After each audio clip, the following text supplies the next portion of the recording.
welcome. January 15th, a very cold day in Bloomington. I hope everyone's staying warm. This is our first meeting of the year for Bloomington Urban Enterprise Association. So welcome and Happy New Year, everybody. Happy New Year. Hope the year is starting off well. All right, we need a roll call. So we will start around, Lisa, do you want to start us with roll call? Felicia Spinelli, BUEA. Dee De La Rosa, ESD, BUEA. Mary Morgan, BUEA Board. Cheryl Gilliland, Office of the Controller. Jane Coopersmith, BUEA Board. Heather Robinson, BUEA Board. Kate Rosenberger, BUEA Board. Michael Hover, BUEA Board. Phil? Bill Amerson, BUEA Board. All right, fantastic. Thank you, everyone.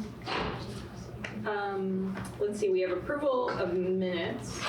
We had pretty lengthy minutes. We had our budget presentation last time, so we had a lot to cover, and we had an extended meeting. So did anyone have any questions, comments, or corrections to the minutes that are presented from last month's meeting? Anything? If not, we'll entertain a motion. Motion. A second? Second. All those in favor signify by saying aye. Aye. Aye. Do we need to I take think a roll call? Yeah. Oh, Yeah, we we do, do, because of because the, Phil. thank you, Mary. So we do need to take a roll call for vote since we have Phil on electronics. So Phil, do you want to start with your roll call and vote on the minutes? You're muted. Oh, you're muted. I vote yes. Aye. Thank you. Thank you. Aye. Aye. Jane Coopersmith, aye. Heather Robinson, aye. Kate Rosenberger, yes. Michael Hover, yes. All right. So motion carries to approve the minutes. Thank you. All right, so let's see, where are we? Financials. All right, Cheryl, exciting Okay. stuff. Yes, exciting things. So I'm going to present October and November together. We'll have the December financials in during the next month meeting. And the final year-end presentation as well. So for your profit and loss for the months of October and November, on the income side, $15,992.97 was brought in, and that was derived from your banking interest, RRF loan late fees, and RRF loan interest. On the expense side, between the 2 months, you had $47,045 spent on facade, unbudgeted, and zone arts grants. You had CD interest in the amount of $1,069.06. For your balance sheet, I'm going to reference only November because it basically combines the two. Actually, it combines all the way through the year through November 30th.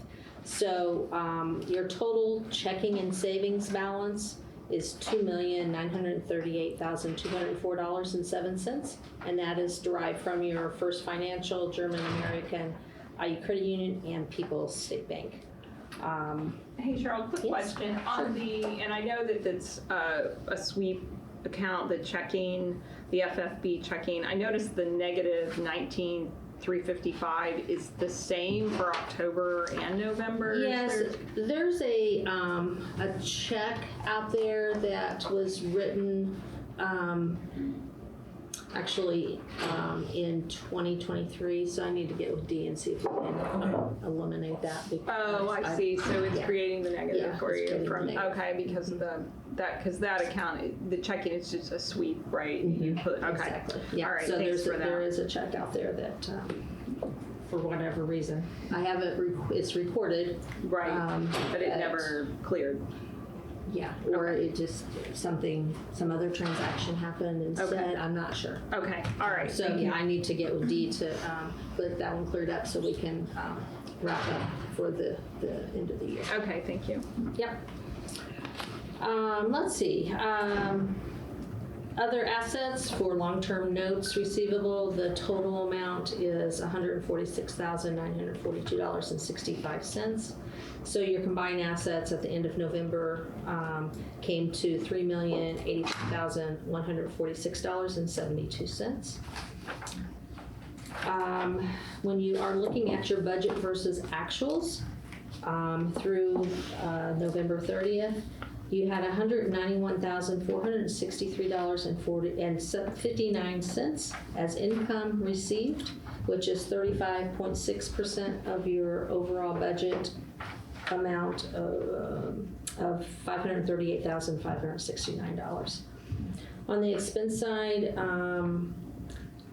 $181,203.93 has been expended, which is 35.4% of your $510,500 expense budget.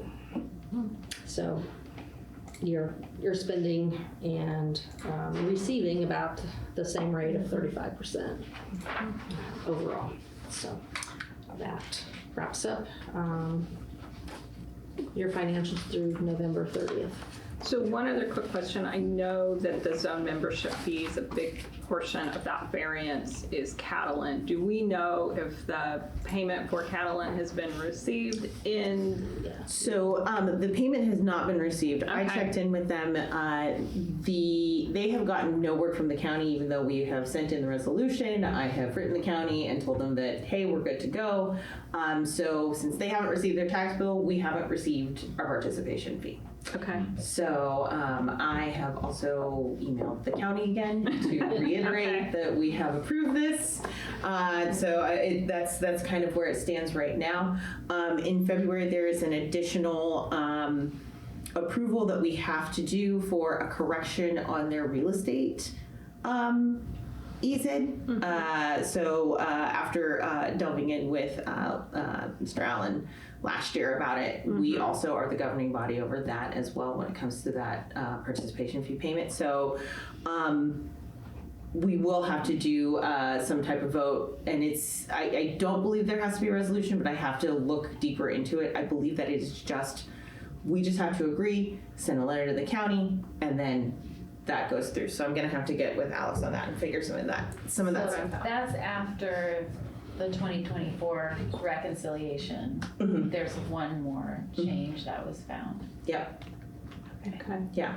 My hope for us, and I met with some of the team, the incentives team for Novo, I guess, a week ago, and told them that, the EZID process really was long in the past year, and that we were really wanting to get that tightened up and just aligned before filing time. So that's the same company, but it's a different group of people than the hands-on folks that are handling the EZID with Dee. So there's like two channels of communication. So I think we'll just keep at it, and I'm optimistic.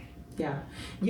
After this next one in February, we're settled. Everything is corrected, Okay. and we should be good as far as that payment, because it is a huge chunk of money, and it's a pretty complicated.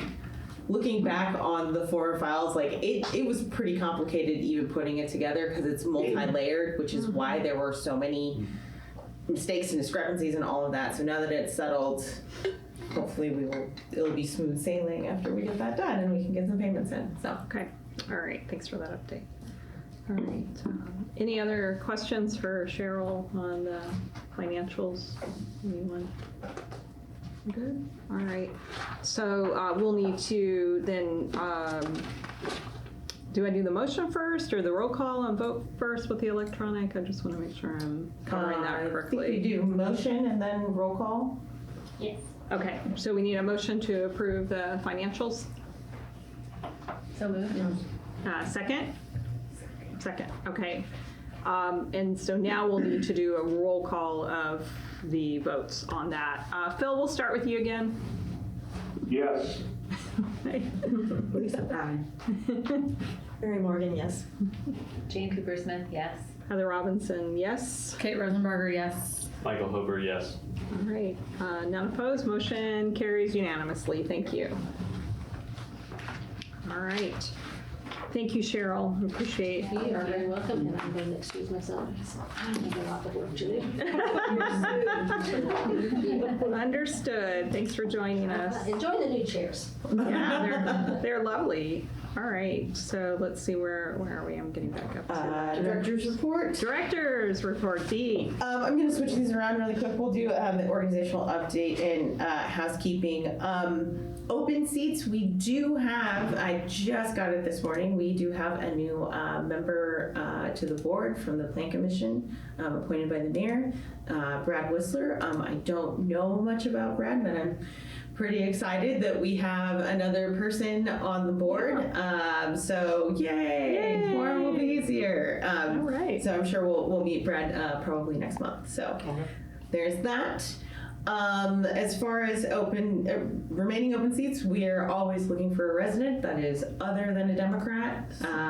Can be any political affiliation other than Democrat, and has to be a resident of the zone. So did we lose someone? So Chris, I think you might not have been in that meeting. Chris Cockrum stepped down from this position. So he was on like 10 boards. Oh, okay. Yeah. Yeah, he needed to We just pull do that. back. He's Yeah. great, but, He's great. but Brad has that startup background, and Yep. Yeah. I think he'll be. And we just haven't had a resident non-Democrat. No, it's In the it's zone. it's been pretty difficult, and it kind of makes sense because of the area of the zone and just in general the voting population of the city in general. It makes that kind of difficult. So Is this a mayoral? no, this is they would apply and then count. It's a council appointment, so they would apply and the It council would looks interview. like. Oh, I see. That mayoral vacancy is Brad, and Mhm. that one is council. Okay. Yeah. Would it be worth reaching out to the party chair to see if there are, to get That's a great idea. recommendations? That actually is a really good idea. I don't know if they're, I don't know if it would be helpful, but that would be one way to. Good thought, Mary. Okay.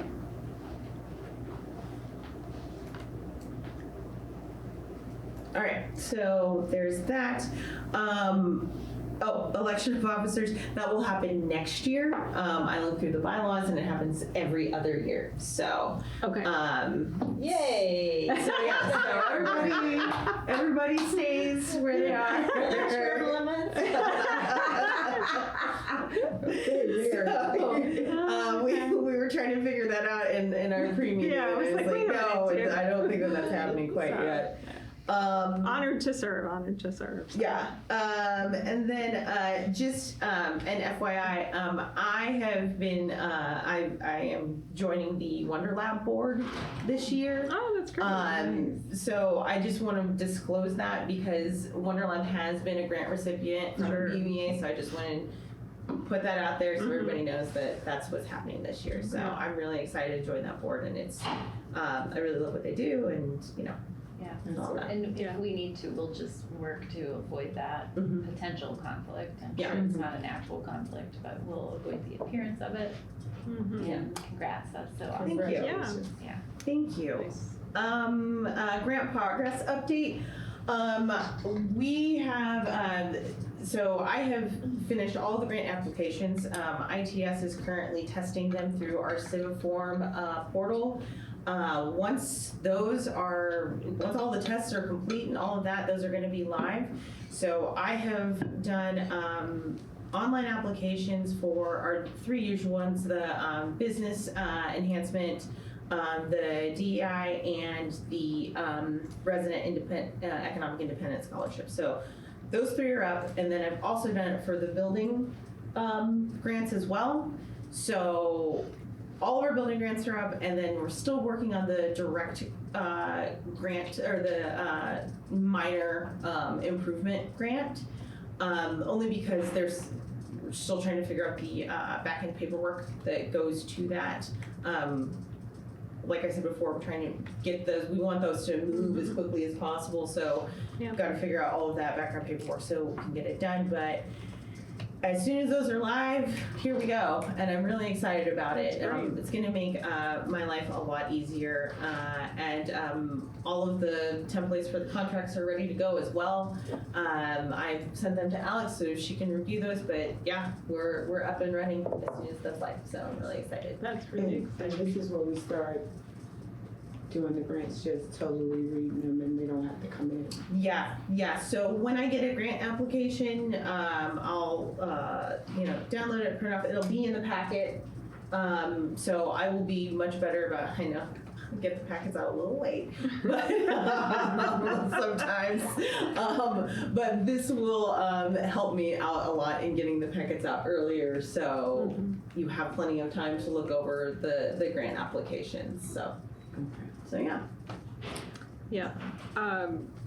So just also as a reminder, the new sort of like those rapid response, that's not the right word because we're going to talk about something that's called that later. So these grants that are smaller, under $1,000, that are for like kind of emergency type grants, those will just go through your office. You guys will review and approve, and then we'll just be made aware, whereas anything that's in those larger grant categories will still come to us, but will be in a standardized format now, and we'll review. Yeah, absolutely. And then anything over, within the grants, it says, max, $5,000, max $10,000 for whichever grant it is. But it's not like it's a multiple choice option. It actually is an open area, so they can actually put in as much as they want to ask for. So those are the ones that it'll be like, you need to come to the board and say, this is why I want to ask over this Amount. certain amount. Okay. So we'll still have some situations where Yes. there'll be some presentations. Yeah, but I'm definitely mitigating the presentations. Yeah, with this. I think that's That's good. it's all good. That streamlines the process. It makes it Yeah, quicker and for it those. filters it. Yeah. Good job. And one more thing I want to be refreshed on. So with the grants, they get to apply for more than one, but not the same one more than one time. Basically, yes. Okay. Yeah.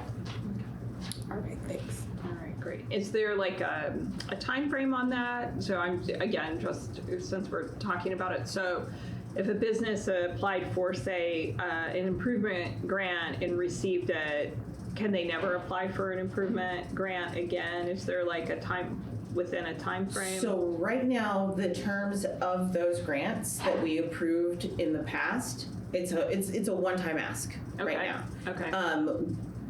We can absolutely change that, but I feel that most of the asks that we've had have been for $10,000 or something Right. larger. So waiting a year or two for them to, like, if they come back immediately, like the next year, I wouldn't encourage the board to immediately Yeah. approve that, only because that kind of takes it away from someone who hasn't even ever gotten the grant before. Right. So I think, or heard of it, yeah. Right. So, I mean, I think that right now having it as a one-time, lifetime ask is fine. I think that maybe we really reevaluate maybe next year or the year after, in making those like maybe something where it's like if you haven't received this within the past 5 years. 5 years or something like that, Yeah. you can reapply. I think sometimes businesses are sold and there's changes with the, ownership or different things. Time goes by, and if a business applied 5, 6, 7 years ago, and then so again, not suggesting any discussion for change now, but with this new process, if we're finding that eases things, that we're higher demand and some things like that, it could be something to look into. Yeah. Maybe set aside a default because, Sometimes with businesses asking for that, maybe something happened within the business. Maybe it's not just for an enhancement. Maybe an emergency happened where something happened tragic-wise. Sure. That they need that enhancement for other reasons. So maybe we should have an emergency grant for enhancement. That maybe a fire or something happened to the building where they can't ask for that same grant. But if something traumatic happened to the business, we have emergency fund. So if this business had the enhancement grant for just to enhance, they got it. They can't reapply for that. But if something tragic happened, they can go to the emergency fund and ask for a grant for that. Yeah. Does that make sense? Yeah, I mean, I could work on something like that. Yeah, let me roll that around in my brain a little bit, because I don't know what we can do with the current budget that we have to make something like that happen, but we can definitely I can definitely put something in next year. Yeah. That's solid. So but maybe yeah. with this change in application process, that would allow us maybe when we're planning for budget next year to think about like the length of time between if we want to change that, if it's just lifetime, or whether or not we want to say, well, after 5 years, a business could reapply or something. And then also maybe to your point, Felisa, is there something in there too that could be exception for extraordinary circumstances for businesses? So good comments. I also have a question. Is that grant attached to the person who requested it or the business? So say a business was bought and it's new ownership. Can that business that is essentially the same business apply for a grant? Sure. We haven't made a stipulation for that within the grant making process or in It'd the be grant interesting award if process. someone under a different ownership Sure. had that grant, and then you've come in and tried to improve, and you're not eligible. Yeah, that's there's nothing in I mean I know because I wrote it. There's nothing in there that says that that isn't possible. But that's something that probably we should clarify. Interesting. Yeah. Yeah, that seems like that could be rolled into this discussion all around that too, like change of ownership for business, length of time between request, do we want to allow, some time frame or something? And Yeah, then- I think that could be pretty straightforward. I think Change so. of ownership, time since previous grant, or a change in business at a location that had received it before, thinking of those exterior grants. Yeah, So, yeah. I think that makes sense. Cool. Because businesses do change ownership from time to time. And some owners have multiple businesses. Right, Sure. and good point, and resource availability can be different from one owner to the next, so. Okay. Cool. All right. Yeah. Good discussion. All right. Okay. Dee, did you have anything else under your director's report? Did you? No, I think we're good. Oh no, she doesn't because we're just having a discussion. Yeah. For voting. For voting, yeah, You for have to voting, have it yeah. on. Okay. Yeah, and welcome, Virginia. Hi. Thank you. Hi, y'all. I'm just getting in my car and then driving, so I think having my camera on is a bit hazardous, but if we need to vote, I'll stop it, stop on the side or something, put the face on the screen. I don't think we have any Thank you more, so much. voting items, so be safe while driving and listening. We appreciate you participating. Thank you. All right, D, new business. Yeah, so in your packets, Jane and I and Matthew worked on a memo just to give you some history and a status update on the rapid response fund loans that the BUEA awarded to several businesses in 2020 to combat. Just want to be clear about what hat I'm wearing. So, as a staff member, I helped Dee with some of the information for this memo. But I'm sitting here as a board member. Yes, sorry. Voting board member, which is an appointment based on my staff position. So it is a tangled web, but Okay. yeah. So this memo is from Dee. Okay. Thank you. Thanks for clarifying. Sorry about that. So these funds were originally to support businesses during COVID, emergency funding that originally was supposed to supplement or be a bridge to the businesses for PPP loans, the EIDL loans that were coming from SBA.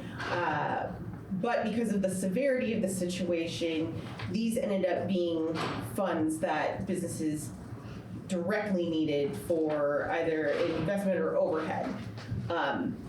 So the purpose of the loans essentially got changed immediately. And now, here 5 years later, we're still combating some of these challenges with people being able to pay the loans back, the length of period that the length of time that it's taken for them to kind of get right, and or still not being able to pay the loans. So the purpose of this was to just kind of give everybody a background, because I don't know if any of us, maybe with the exception of Kate, and maybe you too in 2020, were on this board. I wasn't. You were not, okay. Yeah. But very few of us have that background information, or even, were even working at the city at the time. So it's really just, the point of this is to just have an open discussion and to see if any of you have any questions about the information that we've given you at this point. It was even helpful for me to revisit those documents from 2020, because I think some of the high-level points of interest are just that this program was intended to supplement the $2 million that council made available via the food and beverage loan program. And so those food and beverage loans were only available to businesses that had a service industry tie-in. They couldn't loan to an accountant or, whatever, another type of business. So the BUEA loan volume was smaller. The BUEA committed $500,000 to overall pandemic recovery, and $350,000 of that was for loans. And then the way the language was written, those loans were only to go out to businesses in the enterprise zone who could not get the food and beverage funds. So some of the borrowers, I'm trying to think offhand, I think we talked about Blockhouse as an example of, it's an enterprise zone business, but it's a service industry business that was eligible for food and beverage tax fund. So they got a food and beverage loan and not a BUEA loan. So that kind of dynamic was interesting. And then to Dee's point, we created the program as bridge funding for the federal funds, but the impacts were just so swift and so dramatic that businesses needed to hold on to all the cash that they could. And so they waited. We thought they were going to pay back as soon as their PPP loans hit, but they waited not just through that 6-month grace period, but then they entered into repayment. And so we negotiated one extension and then a second extension, which I think brought the total up to 48 months after the grace period. So that was interesting too, that it just kept, the stability wasn't there for folks to pay back.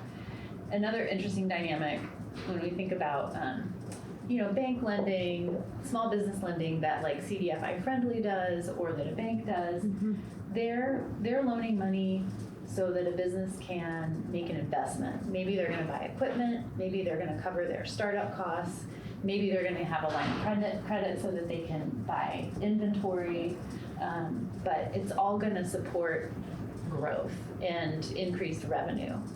These loans were different because they were used to cover overhead and operating costs.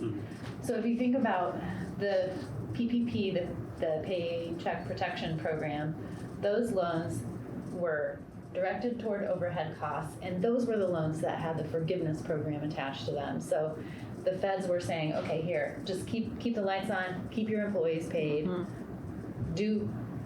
meet the standards and then you'll get forgiveness. And so they were covering overhead costs, but ultimately they were converting to a grant program. So there wasn't long-term debt associated with the PPP overhead. The EIDL loans, the economic injury disaster loans, that's a long-standing SBA program that swoops in whenever there's some kind of crisis. So when we had floods in the downtown in 2022-ish, that state of emergency meant that businesses were, I think, eligible for those economic injury disaster loans. So they're supposed to facilitate recovery. They're a larger loan volume or larger loan amounts and a really long repayment window. So those look more like mortgages. Those could be hundreds of thousands of dollars and a 20 or 30 year repayment window. So when you think about that and what was happening in 2020, businesses went kind of one of two ways. Either they were really stable before the pandemic, they took the free PPP money, they squeaked through, and then really, really savvy businesses took the EIDL loans, which were like something ridiculous, like a 3% loan interest rate, and they made really smart investments, and they maybe opened a second location or bought real estate, and that's more like that traditional kind of loan. It really contributes to their stability and their growth. But many businesses, especially food businesses, took those EIDL loans, so that long-term debt, and they just kept the lights on. So there were no assets shoring up the value of those loans. So that means that these businesses had compounded debt, and then it was just to function at the rate at which they were functioning, not really to foster growth or stability. So I just wanted to highlight that dynamic because it's not evident at first blush, like why so many businesses that existed before the pandemic really struggle for stability post-pandemic. That's a national trend. And then the other trend is that post-pandemic new business starts are pretty stable and they're doing pretty well. And that's in part because they don't have any of these debt burdens or the instability from just pandemic survival. Yeah. Thank you. Yeah. For that great explanation, Jane. And Dee, thanks for all of the background on this. What may I ask? Where are we within the 48-month period or something? Just thinking about that. This should be ending. Let's see. I think the last loan payment date is mid 2026. Okay.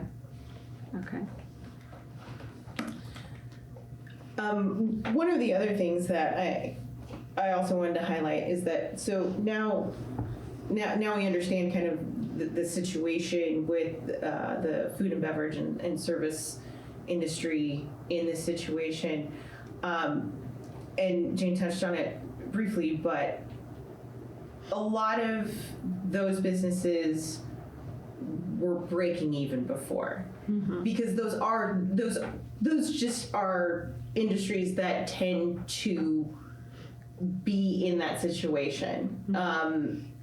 Another thing that I do think we need to look at is probably the length of the business, how long the businesses were open prior to the pandemic, because I think that probably weighs a lot on those businesses, because with service and with food and beverage, a lot of the time before you start seeing a profit can be anywhere from 3 to 5 years. So if we're talking about businesses that had just started or were just in at like 3 years, they missed that window was just blown away because of this additional stress. I think we also need to consider kind of the economic challenges that we may see on the horizon with the increased cost of goods that is happening at this point in time, with the challenge of retaining and maintaining payrolls and staffing. It's not getting any cheaper to own a business or to operate a business, and there are just varied economic projections at this point in time. Some say we're going to head a recession. Some say we're going to do fine. I think that when we look at nationally at what could potentially happen with the rising cost of goods, that is an additional burden on top of these businesses. So I think those are other things that we need to take into consideration when we're looking at these loans and why they are where they are. I have a question. So say there is a recession and some businesses are in the way they were during COVID, where they're struggling. Do we think that this program has been successful enough to reattempt it? Said, the situation. What do we think in hindsight? I think that, and kind of when I look at this, and please feel free to disagree with me, there are just different types of lenders. Like a traditional bank will lend with, with a very low failure rate. They want everybody to pay their money back. Sure. We talk about CDFIs. Theirs is greater because they're taking on higher risk loans. Their failure rate is Their failure rate is Because higher. they're going, But this is a program where we were helping people in an emergency situation, so we should expect the failure rate to be considerable. Yeah.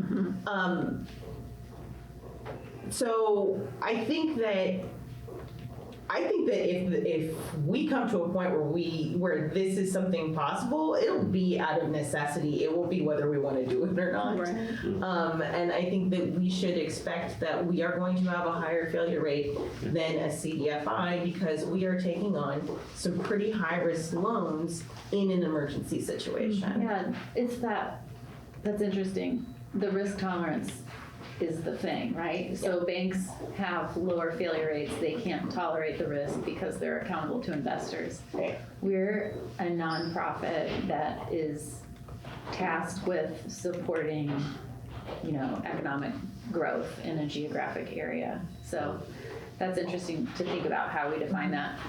Another point of interest, this didn't go in the memo, but the county had a smaller response from the food and beverage tax. They did 2 tranches of $200,000, and those were just grants. They just made them grants. That's kind of where I was thinking. Is this with all the resources we spent tracking this and all of that? Would it have been easier to just do small grants? Is kind of what I was thinking. Yes. Yeah, it's a good point. Sorry, go ahead, please. I'd like to chime in. Sure. I think when you loan a business money that's already in a crisis situation, you just add to their problem because you expect them to pay back when they're in a hole. You expect them to dig out of a hole, find a resource, and pay back what they don't have. So you're making a bigger problem for them than they already have, and stress on top of the stress that they already have. And now the situation is greater. So if we call ourselves helping a situation and defining the economical difficulties, we have to help the situation. We can't spend our resources on tracking the money that we gave them, adding interest to the money that we gave them, adding a problem for them to pay it back, and finding more resources to pay it back. We have to give them more resources, grant them the money, and show them the way to use the money correctly. That's helping. Yeah, that's that technical assistance piece. Yeah. Which I think is important. Because all this paperwork on who owes and how much they owe And and what they're invoicing. gonna do to pay it back, we could be helping them learn how to spend it Right. and resources to learn how to deal with their spending habits and teaching them how to deal with what they done the wrong way before so they won't fall back into these habits. Yeah. That's taking them to the water and letting them drink. Yeah. And also, I don't even frame it as like what people were doing wrong before. It's just that the economy was so different before the pandemic from my personal business experience, we just operated almost fast and loose before the pandemic because there was just so much stability, and then the interest rates were so low, and then post-pandemic, it's just a completely different animal. And so I take that point, Felisa, really seriously, and just thinking about this, there's $151,000 left on these loans. 146 actually. 146. Yeah. Sorry, I'm a numbers person. I can't help it. I know. You could tackle this from so many different angles, but from an organizational process point, like what kind of resources are we spending managing this program that is bogging Dee down and preventing her from getting grant funding out the door? So many other things. Yeah, we should be doing. And so that's one angle to look at it. And then from the business perspective, it's like, if there's a demonstrated need, right? Right.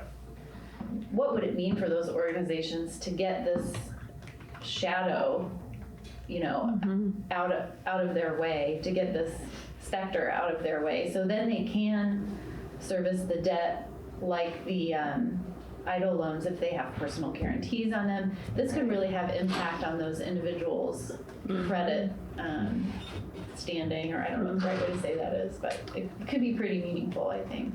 Yeah, and so thank you for all of the background on this and comments and so forth. I'm thinking about this and looking at it month over month from October to November. There are definitely some businesses on here that are paying, that seem to be successful in recovering from the pandemic and have, so forth.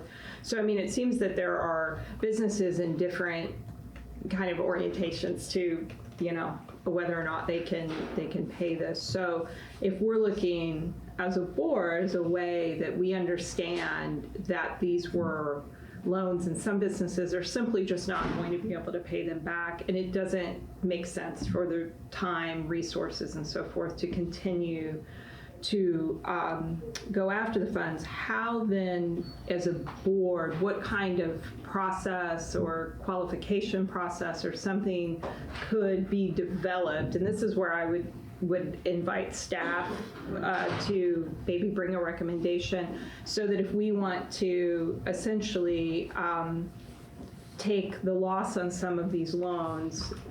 Okay, bye Mary, thanks. How might that process work? What would that look like? Because again, not all businesses on here are really in that same space. Sure. And so what does that look like? If it's a grant, we have a grant process, applying for it the same way, explaining why you need the grant or what troubles you've had. That'd be a good way. I like the idea. The loan was great because you knew what it was for and how it was supposed to be used. And it keeps people accountable, but there's other ways of getting accountability. And effort is another big one. If you're going to put the effort into the grant process, you're likely to use the funds the way you said them. I like that idea too, like grant the rest of their loan and have each business actually come for the grant of the rest of their loan. Even though some business have been paying and some businesses haven't, I know the businesses that have been paying would like to.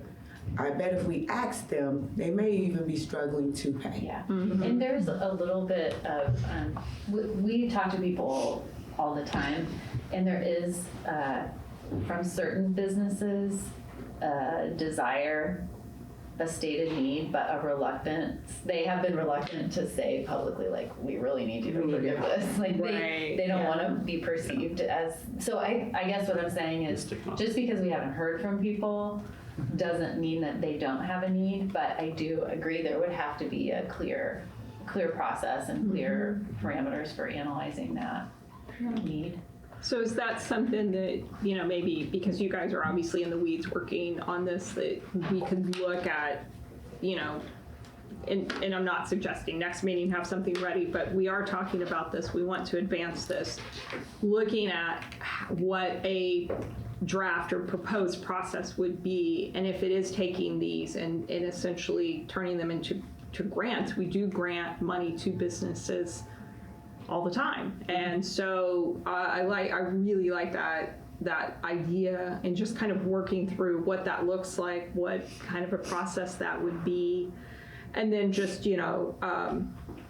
just understanding how the financially it's fine for the organization, but, checking with controller's office about what that would look like and how that would impact the financials and so forth. But I think that's a solid idea about looking at a way that we can essentially turn these loans into grants. Can Heather, Yeah. if I can make a motion,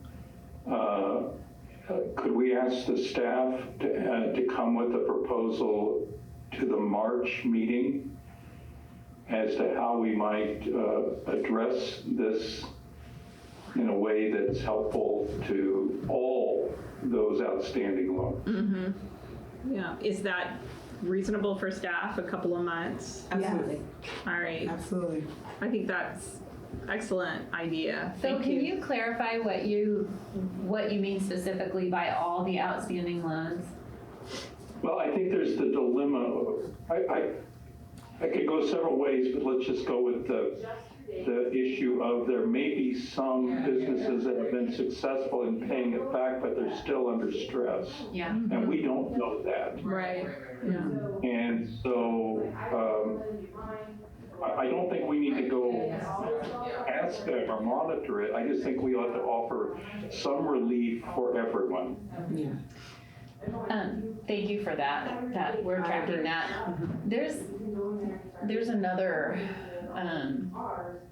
group that I'm thinking about, and I think we would have to just evaluate it, but I wonder if the board might have an appetite to open up the grant application to enterprise zone businesses that receive the food and beverage money.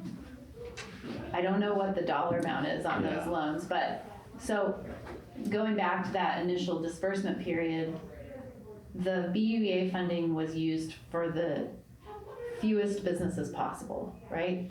It was a small amount of money at $350,000.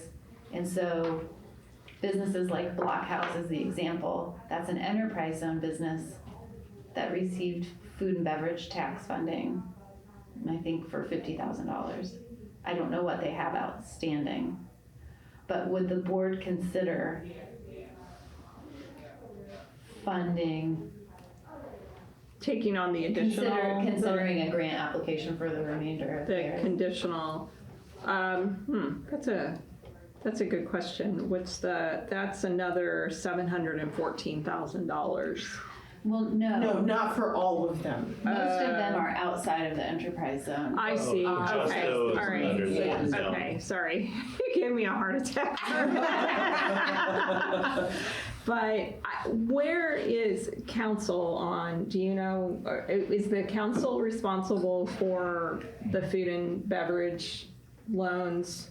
Or where's the oversight for how those? they get allocated? Well, or just who would make a decision if of this total food and beverage loans that are outstanding, the 714,000, has there been any discussion? Because they will, to Jane's point, there are businesses in that group too that are not able to. Is the council ultimately would be in that or not? I don't really know the answer to that. So, I mean, because we do allocate some of the food and beverage tax money, right? But I don't feel like we've seen this Okay.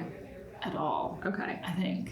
So I don't know if it would like come back to us as like a reallocation or change. I mean, it potentially would, and I think it's not that helpful to say. Like, I think the council though would be on board with whatever the BUEA recommends. I think, but I don't. Okay. I just don't know. Okay. My, I guess I haven't talked with Jessica about this, but in the previous administration, that it was always communicated that there was zero appetite for forgiveness for the food and beverage tax funds. But that previous controller was not, you guys were like the fiscal agent of that, or not the agent, but you had fiscal oversight of that. Of that Fund. decision, and yeah, right, like Not we Jeff do. Underwood.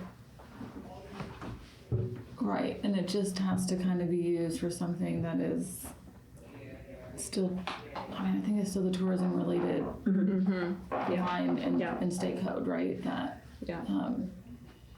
But when you back the frame up of like what's happening in our local economy, and okay, so there's 700 or whatever outstanding for that group of funds. A portion of that is are loans in distress, and a portion of that is not loans in distress. But the food and beverage tax fund has a purpose, and I think, I don't know what volume is being considered for this convention center bond, but like that money is doing work, is my understanding.